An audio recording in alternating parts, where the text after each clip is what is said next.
This is a ReeTV MiniDoc. Kids who kill. Are they a product of their environment, or are they simply born killers? This mini-series, Killer Kids, will look at some of the most publicised cases of children 12 years and younger who have committed murder.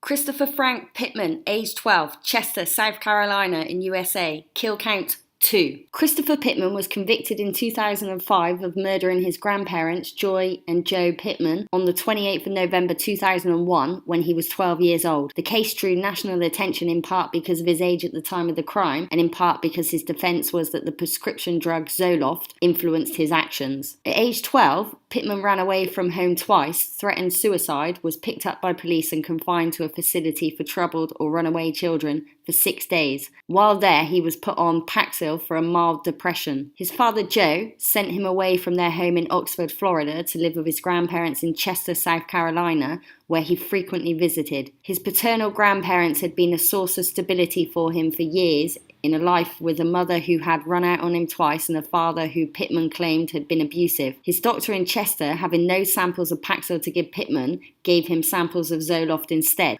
Although both drugs are SSRIs, selective serotonin reuptake inhibitors, with similar modes of selective action, abruptly substituting one for the other is usually not advisable. Almost immediately, Pittman allegedly began to experience negative side effects from the new medication. His sister went so far as to describe him as manic.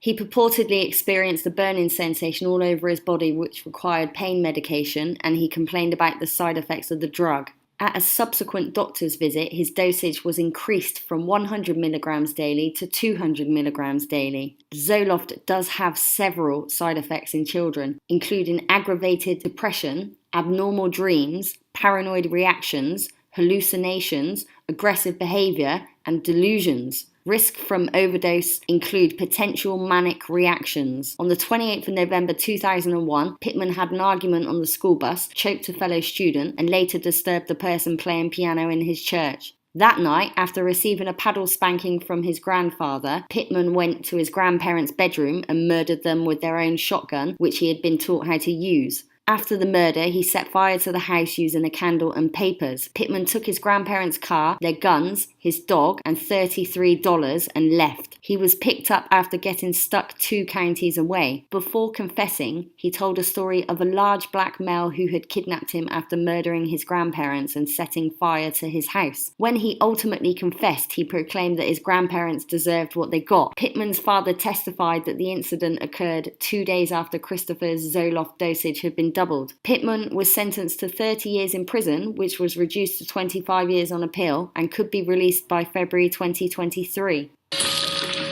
When Joe and Joy were discovered and Christopher was not, it really did become a mystery at that point.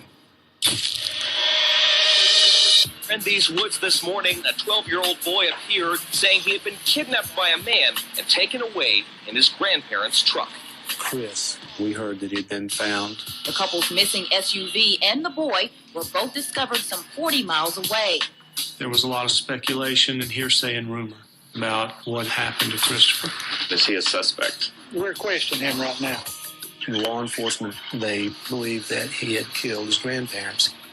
And I just couldn't believe how a 12-year-old could take the lives of 2 people he fiercely loved. And my son did not kill my parents. He did not do it. I'm standing behind Chris because I know it's the right thing to do. Do you remember everything that happened that night? No. I thought it was all a dream.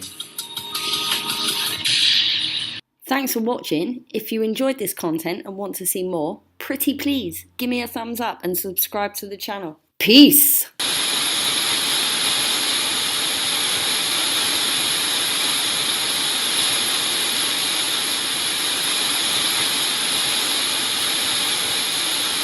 You've been watching a ReeTV MiniDoc.